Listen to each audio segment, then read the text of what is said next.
Hello and welcome to another episode of the Halloween Podcast. I am your host, Lyle Perez. Today I'm joined, of course, by Megan. Megan, how you doing? Not so bad. Good morning, Lyle. Perfect. Today we are joined by author Norman Woolworth to talk about his new novel, The Bolden Cylinder.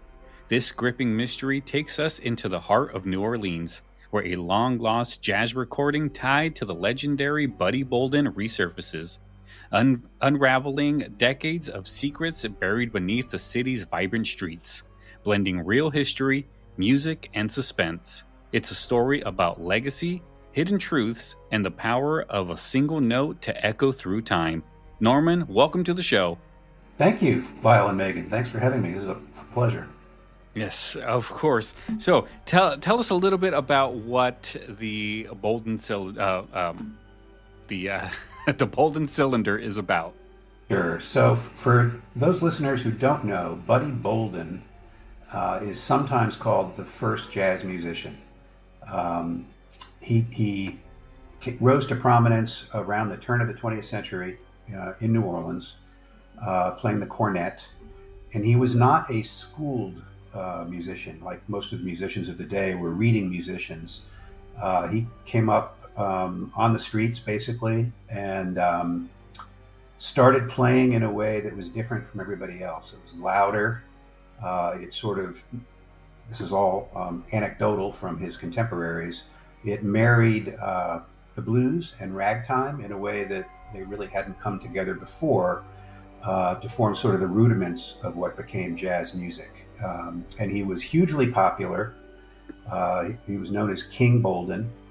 During that time, a 5-year-old Louis Armstrong recounts hearing him and wanting to play like that. But he very abruptly departs the scene. He goes insane, basically, in 1906, and is institutionalized for the last 25 years of his life. And there are no known recordings of Buddy Bolden. There have long been rumors, and one of his bandmates, Willie Cornish, talked about making a recording in 1898 on a wax cylinder. And so you can sort of see where my point of departure might have been, which is that a cylinder a recording cylinder that may or may not be Buddy surfaces in the present day. That's fantastic.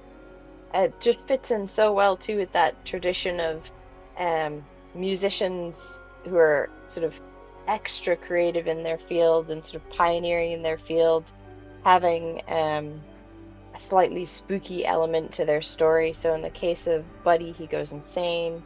I'm also thinking of the likes of sort of Robert Johnson, who people said made a deal with the devil at the crossroads. It's just such a part of that sort of pioneering music during that period. It's fascinating to me. That's a really strong analogy, actually, the Robert Johnson. It's definitely some common ground there. Yeah, I mean, we've definitely musicians. There have been quite a few that have gone. I don't want to say insane or crazy, but they're not all there. I mean, some of the ones that come to mind are Brian Wilson. He struggles with hallucinations, things like that. Daniel Johnston from I forgot what band he was from, but Pink Floyd. Roger Waters, another one. Like there's something about musicians that kind of gets them, or you have to be a certain type of person to be a musician, to be able to come up with something that's so groundbreaking that really changes the sound of music, like Buddy did with jazz. But what first drew you to Mr. Bolden's story? Well, just that. I mean, he's such an enigmatic figure, and because no one who's alive has ever heard him play a note, and all the information we learned about him comes from his contemporaries who were interviewed, in the 1930s, 20 to 30 years after his prime. And, we don't know who's a reliable narrator and who isn't, and what jealousies might be involved, and so on. And so, in a way, he's sort of a blank canvas that I thought I could, have some license with. Yeah, so there is no recordings of him actually playing or anything like that. And like you said, we get a lot of our information from second hands. But there's a lot of musicians that we never really heard from. Like, I mean, the older ones, of course, Beethoven. We never heard from Beethoven. We never heard him play anything. But we do have some type of a record left behind that says this is what he wrote, this is what it would sound like, this is the music he composed. So we can do that, but we can't really do that with Buddy. No, it's kind of remarkable because there's been a lot written about Buddy Bolden, but we've never heard him, and so and we're dependent on these third person accounts that say that he played louder than everybody else, he played dirtier than everybody else, and would whip crowds up into ecstatic sort of tantrums, and yet we don't really know. Yeah, that I find is the most interesting, is that we just don't know. But I'm not really a stranger to jazz music. I do like jazz music. I always kid around with my wife because sometimes we'll be in the car and then all of a sudden I'll put on like the Watercolors thing where it's nothing but smooth jazz. Mm-hmm. And she hates it, and I'm like, I love it for whatever reason. I think the saxophone is probably one of the best instruments out there, and when I hear the saxophone playing on something nice, slow, mellow, and it literally hits me right in the feels. Same with like soft trumpet, cornet, those they just hit me. And jazz is a type of music that I think will live on forever. So a couple interesting points about that. Your wife is not alone, by the way, because my wife, who actually is a musician, feels the same way. Oh boy! And there is a conversation in the book between Bruneau Abellard, the protagonist, and his girlfriend Sally McGuire, where he's a lot more positive about jazz than she is, for sort of the same reasons. But there's also a section of the book that talks about. Bruneau talks to sort of an expert in the field who makes the point that today jazz is almost an academic kind of music, that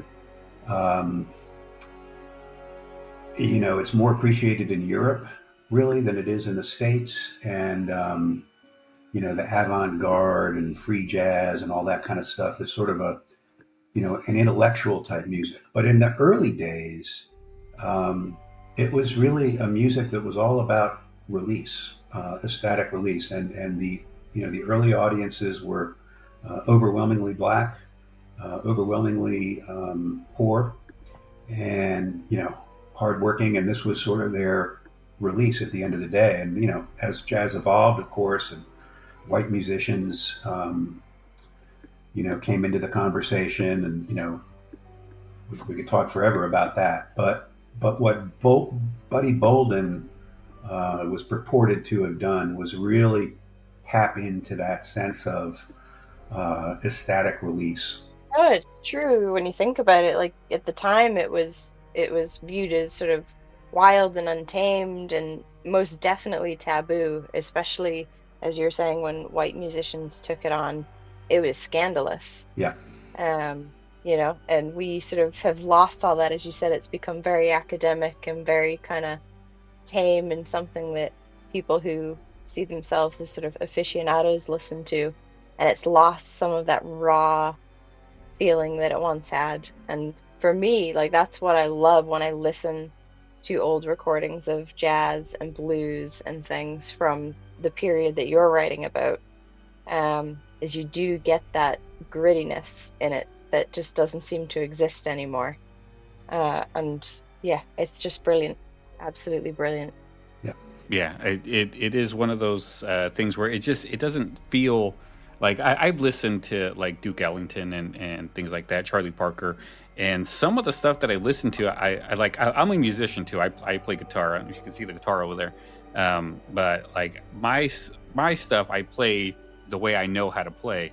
But try to get me to play something that I heard Duke Ellington do. I'm like, I can't do that.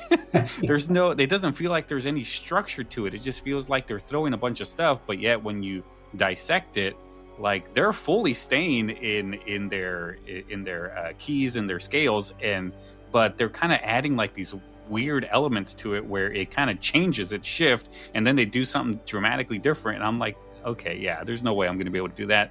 But these musicians were good back then. Yeah, and musician, and I'm not a musician, so I can only go so deep on this. But Ellington is a great example because his compositions, they exist as just that, straightforward compositions that presumably most musicians could play straight up. But he leaves these spaces, and it's in those spaces that different interpreters play the same song, and it sounds very, very different. I mean, you recognize the theme, but beyond that, they're all riffing on it in different ways, hearing different things, exploring different spaces. So that's, to me, that's what makes jazz so great. How much research did you have to do to kind of get Buddy's story fully correct, or how much time you had to spend in looking up old New Orleans jazz scenes? Yeah. So I read pretty widely just to kind of build my foundational knowledge. And then there is one book I should mention. It's called Buddy Bolden, the first man of jazz, by the late Donald Marquis, which is really the only in-depth history of Buddy, because he gets into birth and death records and criminal records, and even some like correspondence between his family and the sanitarium where he was. So I certainly relied very heavily on that source. Otherwise, I really, if I had a particular question comes up, then I'm on to Google to fill in the blanks.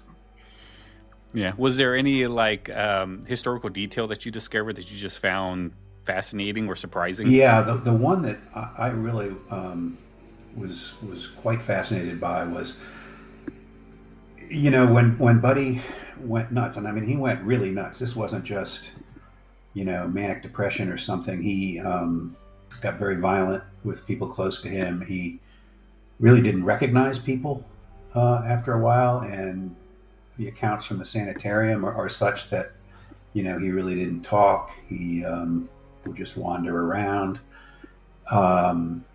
And so, there had been different theories. Well, did he have syphilis? Was it schizophrenia? What was it? And a fella, I'm struggling for the name right now, but there was an article, and I reference it in the author's note at the end of the book, that wrote a piece that said probably he had pellagra. Of course, I had never heard of pellagra. It's a disease that comes from a shortage of niacin, or vitamin B3, and it was known as sharecropper's disease in those days, because any place where the water had a shortage of niacin, which would typically be in places where poor people lived, pellagra, which didn't even have a name when Buddy would have contracted it, but all the symptoms are the same. Even to the point, so this is going to get a little bit graphic for you here, but his Buddy's signature song was called Funky Butt. And Jelly Roll Morton actually wrote a song about called Buddy Bolden's Blues that references Funky Butt. And the Union Sons Hall, where he played a fair amount, became known as Funky Butt Hall. And one of the early symptoms of pellagra is chronic diarrhea. Hmm. So you you can see how Funky Butt might have emerged from all that. If we only knew. If Yeah, we only knew. Take your B vitamins, folks. Take your B vitamins. exactly. Yeah, so let's talk a little bit about the actual novel itself. You weave in a lot of different timelines in the book. You go from 1890s to the 1929s and even the present day. How challenging was it to keep all of those threads balanced? Well, the device I've used in my first book as well, is, the main story takes place in the present day. And of course, I mean, there are multiple storylines there too. But when I introduce scenes from the past, they're sort of standalone interludes that are interspersed between chapters. So you'll get a brief glimpse of Buddy playing in 1905, or the prologue actually opens in the sanitarium where he's held up. So that to me made it a little easier than trying to truly interweave past and present, even as the present day characters are delving into the past. The story mixes a lot of like mystery, music, and legacy. What themes did you want to stand out more for readers? Well, I think a lot of readers have said New Orleans is itself a character in the book, which I think is certainly true. And there's sort of this underlying theme that the past never stays buried for long in New Orleans. It's a That's city true. where past and present are sort of forever interwoven. And I make my protagonist, Bruneau Abellard, is a antiques dealer.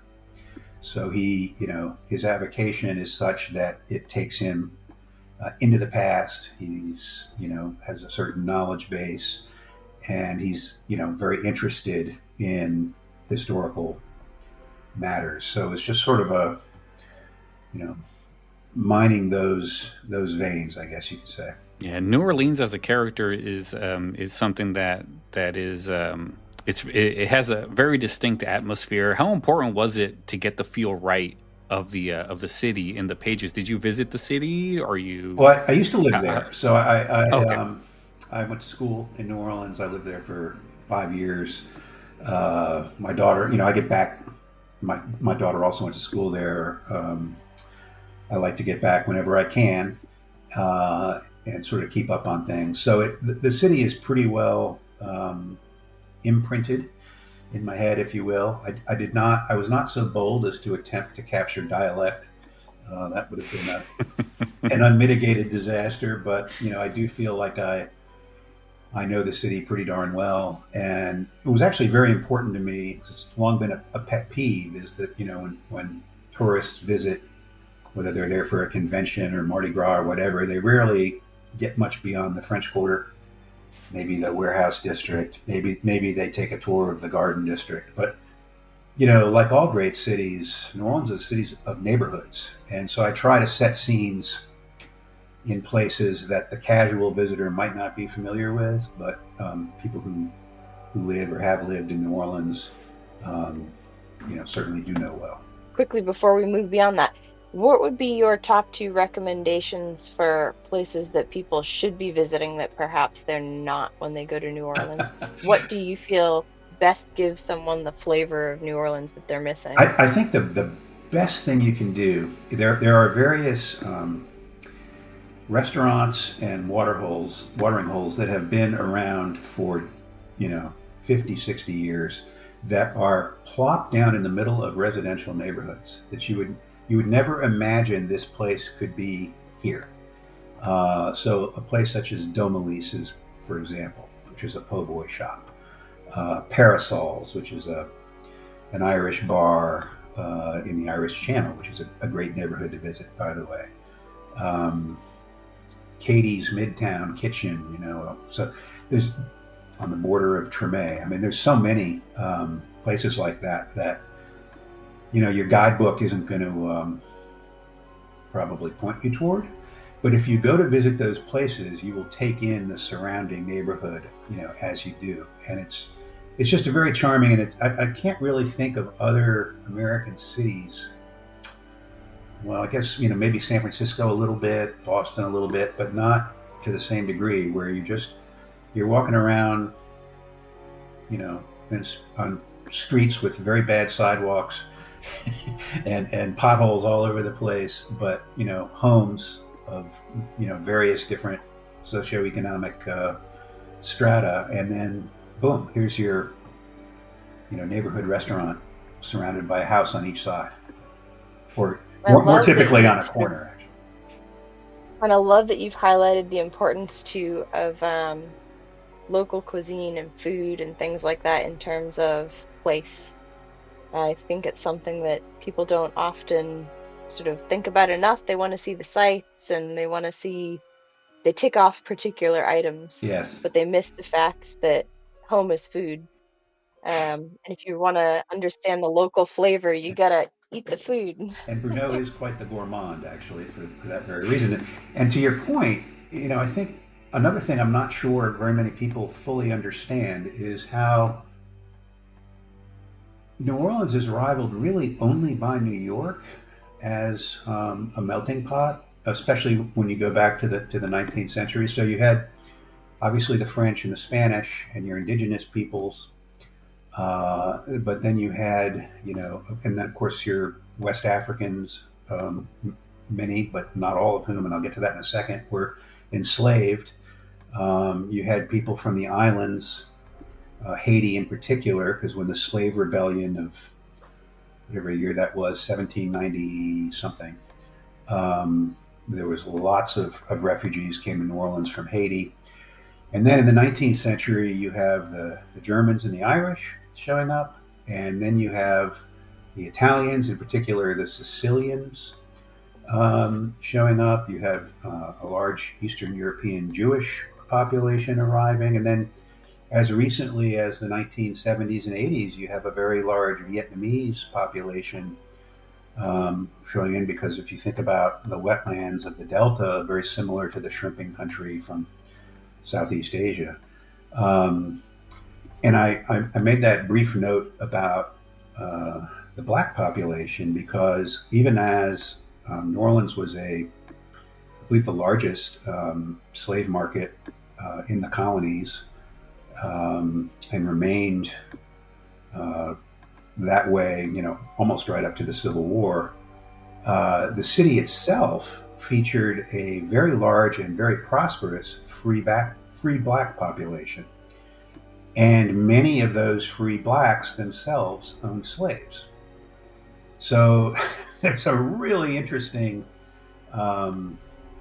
dynamic there in terms of all these groups. And at various times, different groups were persecuted or welcomed, as the case may be. So there's a lot to delve into there. Yeah, I've never been to New Orleans, but it's definitely a place I want to go check out at least once. Definitely the top of my list too. I've never been, but I would really, really love to go. Well, when you plan that trip, let me know, and I'll give you some recommendations. Oh, absolutely! I want to hear those. I want to check out the above ground cemeteries. Yep. Those are hot spots for a lot of crazy stuff, apparently. Yes. If you ever seen the movie Easy Rider, I mean that's famous, very famous scene there. Easy Rider. I haven't heard of that one. Have you never seen Easy Rider? Oh my goodness. No. Wow. Peter what are we Fonda, gonna do with you? Dennis Hopper. Oh yeah, Dennis Hopper. Yeah. Yeah. No, I've never seen it, but like I'll check it out. Jack Nicholson's in it. Yep. Yeah, it's amazing. You got to watch that. It's a classic. I will check it out. I'll check it out. Yeah, the above ground cemeteries would be something to see. I've seen them in France, but never in New Orleans. No, yeah, I got to check them out. There's a lot of old cemeteries here, but there's something about them being above ground that is just, I don't want to say weird. I mean, we know why they do it because of the water table, but yeah, I mean, it's just one of those, it's unusual. It's not something you normally see. Right. So in my first book in this series, which is the Lafitte Affair, the above ground cemeteries factor into the story in a big way. In fact, basically a grave robbery is how the book starts. Yeah, Nice. so this book is actually the second book in a series, right? So the Lafitte Affair was book number one. Correct.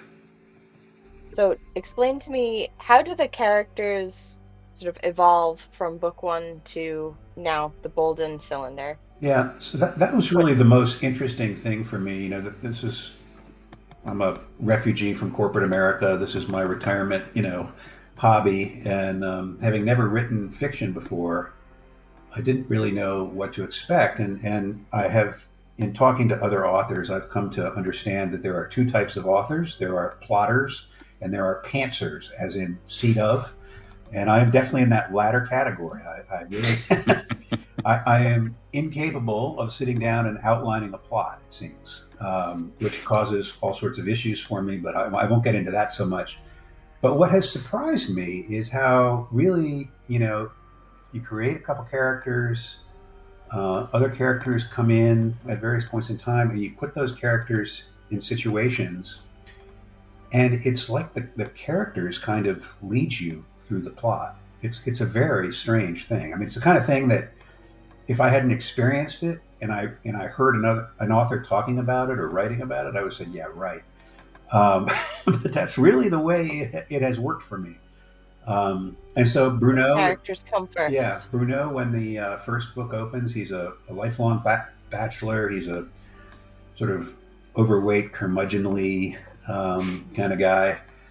And, Sally is somebody who she's a former coworker. They've sort of been on again, off again. And then over time, over the course of two and about 2/3 books,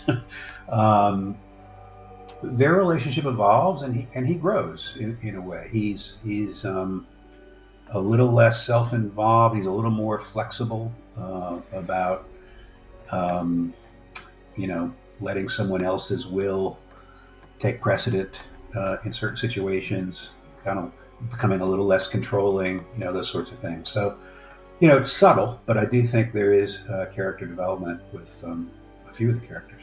Yeah, the New Orleans, for whatever reason, I just want to go back to New Orleans. Sure. The city itself, it has like a supernatural reputation. You can take ghost tours. You can go check out the jazz clubs, old cemeteries, and all of that stuff. How did you bring those things up in the novel as kind of like a scary type deal? I'm trying to come up with the scary atmosphere of what New Orleans has to offer. So there are a couple scenes. There are no ghosts, not literally anyway. It's not really supernatural. That's Anne Rice plowed that field pretty well. But there are elements where things from the past are hovering over characters. In particular, there's a character named Prosper Fortune who was introduced in the first book. He's a very large man. He's a Vietnam vet. He had been living as a hermit on Grand Isle, which is one of the barrier islands that separates the Gulf of Mexico from the Mississippi Delta. And so there's a whole separate, so just to give away a little bit of plot here, this recording cylinder turns up in a secret compartment of a sideboard that comes into Bruneau's store. And he takes it to somebody who has a phonograph machine that it can be played on. They hear it. He leaves the cylinder with this guy who's going to do some research. Then the very next day, his house burns down and the cylinder goes missing again. And it turns out that there was a body stashed in the house that goes all the way back to the 1960s. And so the people. So this guy who owned the house, he was a music promoter, small time music promoter during the 1960s R&B scene in New Orleans, which is not, I don't think, something that's on a lot of people's radars, but New Orleans was a incredibly important early R&B market. and there was a whole subculture around that. So, Oh in wow. addition to going back to the turn of the 20th century, we spent some time in the 1960s in clubs like the Dewdrop Inn and the Tijuana Club that no longer exist. Um, and, there's references to people like Ernie K. Doe, Earl King, or, of course, Fats Domino, and, others. The good music. There you go. Absolutely. Was there any particular research that you did in terms of trying to capture, um, obviously they no longer exist, but trying to capture the essence or the feel of what it might have been like to be in those clubs Yeah, well, it was back in it the was because 60s? it was such an interesting time, right? I mean, it was you were transitioning from Jim Crow to the very beginning of, but these were still pretty much all black nightclubs, or black owned anyway. Hmm. And my time in New Orleans wasn't that far removed, so I was there 77 through 82, I guess. So physically, I think it hadn't changed that much. So I was certainly able to draw on that a bit. But then, but as with the jazz, I certainly did my share of reading, and there's a lot of old photographs and things, um, to paint that picture. I feel like when reading through these books, you really do get a sense of place. Sense of place is something that you are excellent at. Was there anything in particular, apart from trying to capture New Orleans during each of these periods, was there anything that you did to help sort of shift between the periods? Because it does go from sort of modern day to the 60s to the period that Buddy Bolden was alive in. Like, how did you do that so seamlessly? Well, like I said, I carved out these sort of, I call them interludes, but there's vignettes really from, those points in time where the reader gets a glimpse. And in the case of the 1960s, there are, characters, present day characters, where you're sort of seeing their younger selves, in a very different setting. And then you have, as certain things are revealed, and I don't want to go too far into that, otherwise I'll spoil the Yeah, I book. don't want any spoilers. But as certain things are revealed, then you have the perspective of that present day character looking back, and wondering what might have gone differently if not for this or Hmm. that. Hmm. And is there that sort of sense of what if, like, how would things have been different? Do you feel that has played a major role in terms of the development of the characters over both books so far?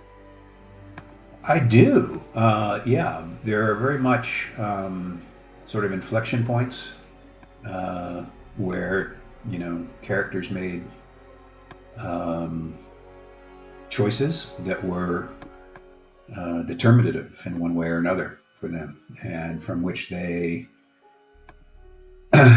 may be trying to reverse or get out from under, um, or maybe in some cases they made the right choices. I feel that's makes it so relatable too. That's part of why these characters feel so real. Because I think we all have had that at some points in our lives where you're wondering, did I do the right thing? Or what would have happened if I'd have done things differently? Yeah, and that's kind Um, of life so I itself. just feel like that makes it so much more relatable when you're reading these books, in order to sort of connect to the characters. They're very, very real in their time, if that makes sense. Thank you. Yeah. I did want to ask you, Norman, um, do you really think there's a cylinder floating around out there that has his recordings? You think that's really something that can possibly be discovered, or do you think it's all just myth? I think it's probably a slim possibility. Now there was, a fairly legit, well, more than a rumor, really. There was a belief that this, cylinder that Willie Cornish talked about recording in 1898 was in a storage shed, in a property owned by a guy named Oscar Zahn, who was a grocer back in Buddy's time, who knew Buddy. Unfortunately, that shed burned up in a fire in the 1950s. Oh. Oh And probably, no. and so the other thing about, one of the things I did after research was these recording cylinders. I don't know if you've ever seen one, but they were called Edison cylinders, invented by, you guessed it, Thomas Edison. And the early ones were made of wax, and they only had so many playings in them. They weren't very durable. And then around 1915, the Victor company came up with with a plastic silicone type cylinder that was more durable. And so that, when you have a cylinder, you got to figure out, okay, when was this from? Because that's going to determine what phonograph you can play it on. Mhm. And so the one I come up with is actually recorded, the story goes, while Buddy was in the sanatorium in the 1920s. So it would have been the more durable type. But I think what Oscar likely had was wax. And probably, even if somebody had rescued it from the shed, it had probably outlived its lifespan. Yeah. Oh, geez. But hope springs eternal. You never know. You never know. You might have sold it to a private collector or something. It could be stashed in somebody's collection Yep. Yeah, somewhere. it's possible that it is out there just waiting to be discovered. There you go. Were you a fan of Buddies before you did this book, or was it just a historical character you came across and figured you can build a story around him? I was vaguely aware of Buddy Bolden, but not in any particularly deep sense. As I was kind of thinking about ideas for a second book, I did go back and read some jazz history, and it reminded me about Buddy. And then I read a little more deeply about Buddy and started thinking, oh, this has potential, because in the same way that Jean Lafitte, the pirate, I don't know how much you know about him from the first book, but he was a very enigmatic figure also, about who there are various opinions. He was a pirate, he was a gentleman, he was a smuggler and a liar, and he was honorable and welcome in high society in New Orleans, and he was a traitor, and he was a patriot, and so kind of whoever you want him to be. And in a way similar with Buddy, not so much Buddy himself, but his legacy, his music. Yeah. If you had 5 minutes with Buddy himself, what would you ask him? Oh my. I would just be so interested to understand if he had any concept that he was essentially part of creating a new genre. I'm very fascinated, not just in music, but in art and literature, how it is that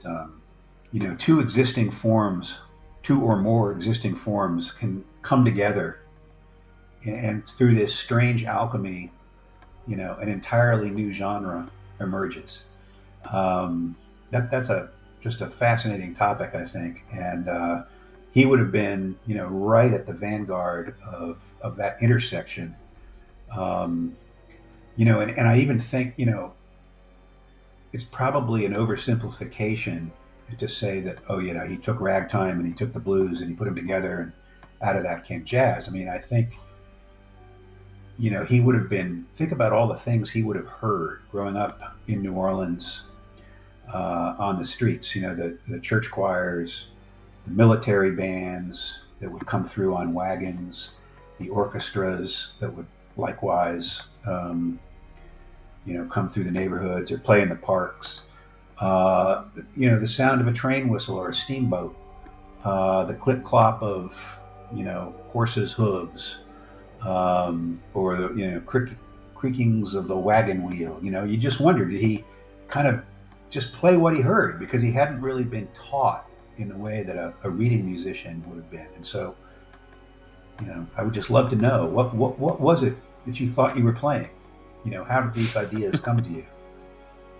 That is a great way to look at it. I That never is a really great thought way to about, look at it. never really thought how like somebody that leaves such a legacy didn't know they left a legacy and how they would have reacted to knowing that they left a legacy, if that all makes sense. It does. And that's kind of a central question. Yeah. And it's just such a shame, too, in his case, because he definitely wouldn't have been aware, toward the end of his life anyway, of the impact that he had made on music.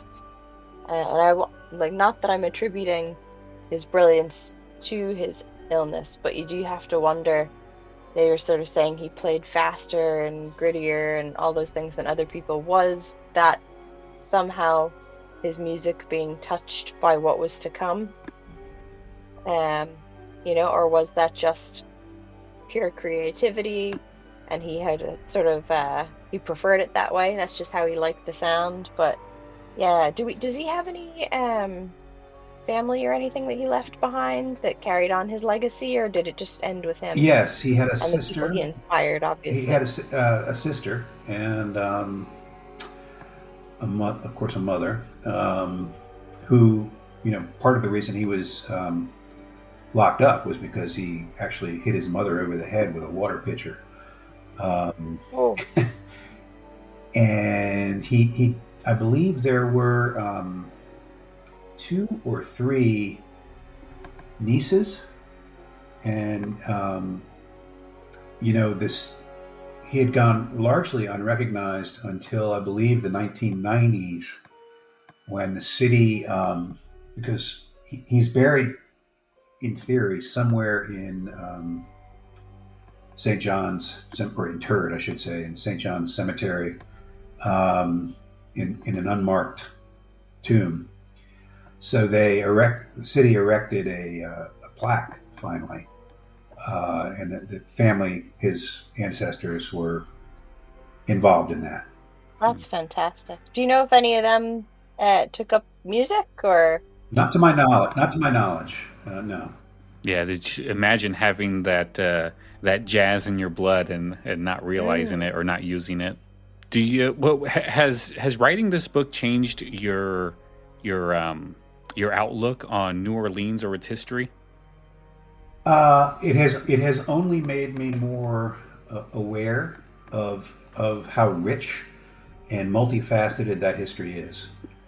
In the third book that I'm writing now, just going to give it a little bit of a plug. It is concerned very much with the Ursuline nuns, who have a very important role in the city's history. They arrived in 1727 when it was just this small colonial outpost, and they're still there. They run Ursuline Academy, which is the oldest all-girls private school in the country, also the oldest Catholic school in the country.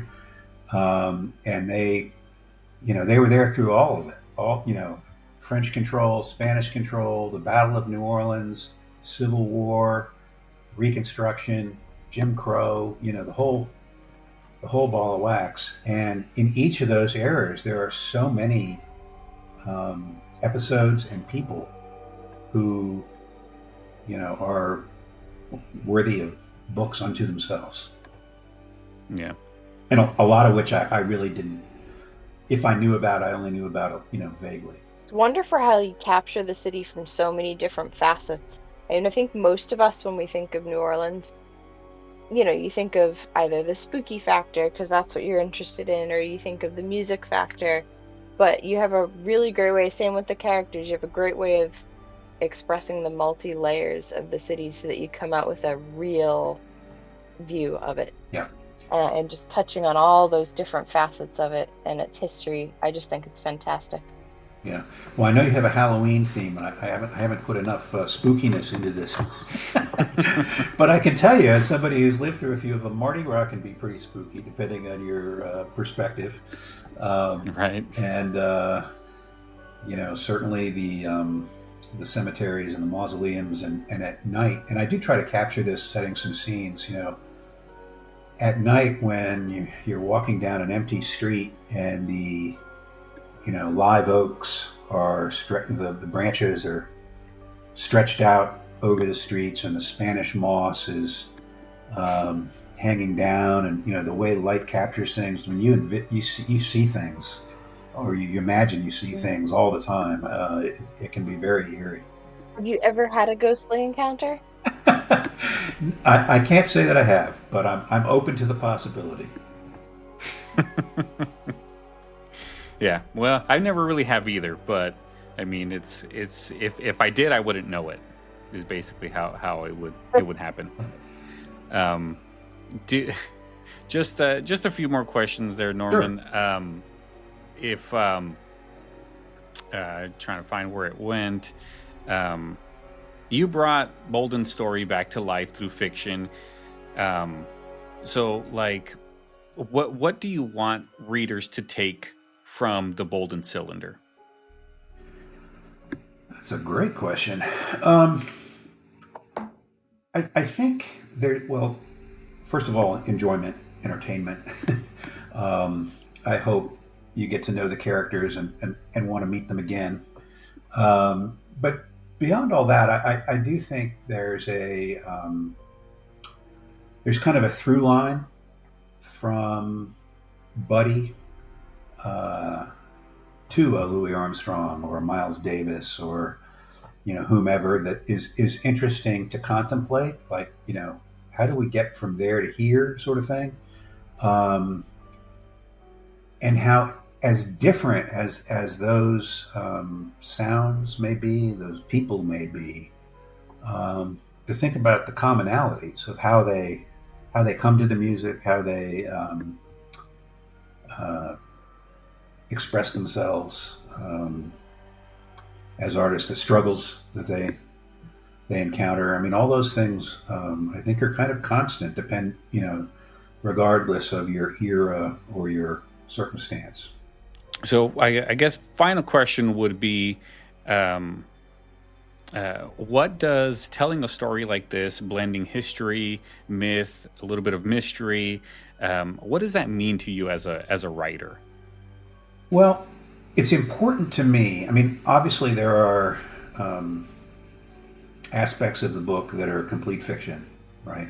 So starting with the cylinder itself, and many fictional characters, etc. But it was very important to me that, to the extent that I was portraying periods in history and real people in history, that I do so as realistically as possible, with as much fidelity to what we know of that time and place and person as possible. So to the extent that people come away feeling like, wow, that felt pretty real, pretty plausible, then I will have felt as though I did my job. Good words. So, Mr. Norman, thank you so much for coming on the show. Really, really appreciate it. We know it's not 100% Halloween related, but honestly, that mystery itself of there might be a cylinder out there. There's a story about a guy that we know he invented something, but there is no way of hearing that. There is no way of experiencing that, but we know he did it. And that in itself has like this air of spooky mystery that I feel is definitely there. Because I mean, there's a lot of things in history that just happen that we think are spooky and mysterious. Of course, like we're doing the Dark Record right now. A lot of the things in the Dark Record are just your regular old things that have happened in history, but they have like this weird twist to them that really brings out that spookiness. And same with this historical figure. He was a real person. He had a life. He had a little bit of well, I would say he had tragedy in his life. All of that in itself gives it that odd, eerie atmosphere that makes things like this for the Halloween podcast. It makes it right up there with it, because that's what it is. But yeah, it's so. Believe me, this is definitely a topic that needs to be on the Halloween podcast. Well, thank you, and thanks for having me. This was really fun. Yes. So with that being said, Norman, the floor is yours for you to plug whatever you'd like, for you to tell us where they can get the book, so on and so forth. You can get the book anywhere books are sold. If your bookseller doesn't carry it, they can order it. But certainly it's on Amazon and all the various online platforms. And I encourage you to visit my website at www.normanwoolworth.com. You can read more about it there, and there are links to, ordering from there as well. Perfect. Yes, I will put links in the show notes for all of you guys. And again, please make sure that you support all of the guests that have come on the Halloween podcast. Show them some of that love, because Mr. Norman put a lot of work into the Bolden Cylinder, and believe me, I know how much work it is to do something like this and get the word out there. So please make sure that you support all of the guests that have ever been on a Halloween podcast, Norman included, and go out, buy his book, read it, and of course, let us know what you thought of the book. You could always send us an email, thehalloweenpodcast@gmail.com.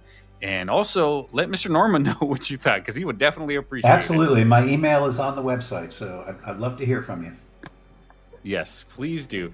All right, guys. Well, thank you so much for tuning in. And until next time, I'm Lyle Perez, and we have Megan here. We have Mr. Norman, and we're all going to say have a good night.